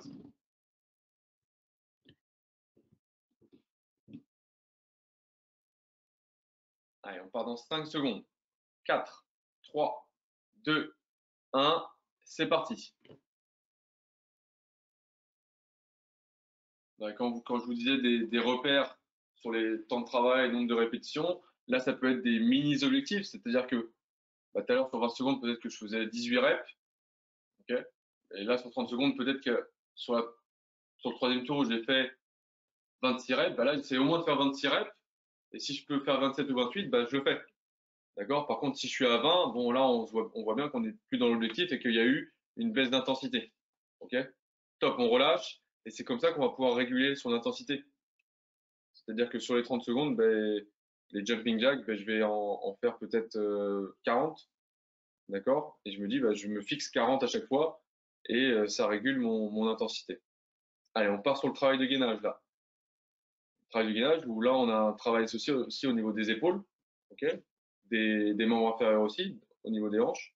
3, 2, 1 et go! C'est parti, on y va. Donc ça, c'est des formes de travail sur lesquelles j'aime bien bosser. C'est-à-dire que c'est très simple, hein. On a un exercice sur les membres inférieurs, un exercice de gainage, un exercice sur les membres supérieurs et un exercice cardio. D'accord? Et je pense que pour construire sa séance, c'est les 4 thèmes à aborder. Et ensuite, vous régulez vos modalités comme vous le souhaitez. Toujours en fonction de votre niveau. OK? Allez, top, on relâche. Il nous reste 2 rotations.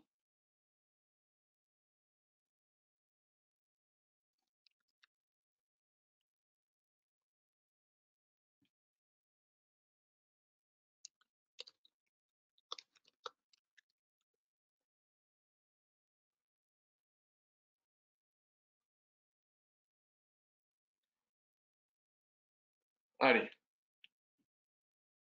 Jumping jack, 3, 2, 1, c'est parti.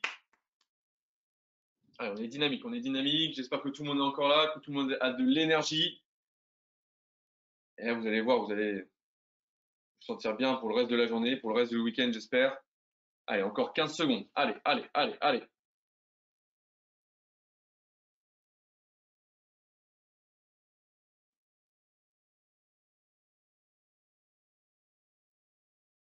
Trois, 2, 1 et top. On termine. Dernier exercice sur les membres supérieurs, travail de pompe.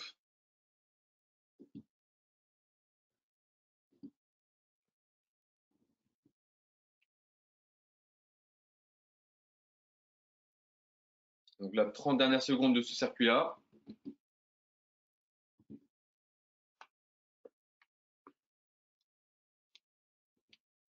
Allez. 3, 2, 1 et c'est parti. Allez, on tient jusqu'au bout. 30 dernières secondes de travail. On y va, on y va, on y va. Allez, allez, allez, allez, allez.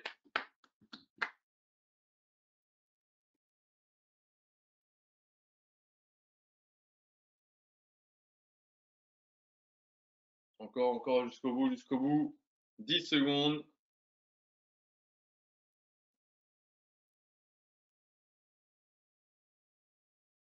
3, 2, 1. Ok, super. Et là, on souffle, on relâche. Je vous laisse boire un coup. Vous étirez tranquillement. Là, on a 30 secondes. Et donc voilà. Écoutez, on a fait 16 minutes de renforcement musculaire, quasiment 10 minutes de mobilité, de mobilisation. Donc vous voyez qu'en très peu de temps, on peut avoir une séance en fait. On peut trouver du temps. 30 minutes, je pense que sur une journée, on peut le trouver facilement. Et donc en 30 minutes, on peut déjà faire un travail. Et puis là, on est actif. Et ce qu'il faut vous dire, c'est que faire ce qu'on vient de faire sur 30 minutes, d'accord, ça sera toujours mieux que rester dans le canapé pendant 30 minutes. C'est bien ça l'élément sur lequel il faut prendre conscience, quoi. Ok. Et je vous remercie déjà pour votre participation. J'espère que ceux qui ont joué le jeu ont apprécié. Vous avez peut-être d'autres questions encore. Après, moi, je suis disponible si vous en avez.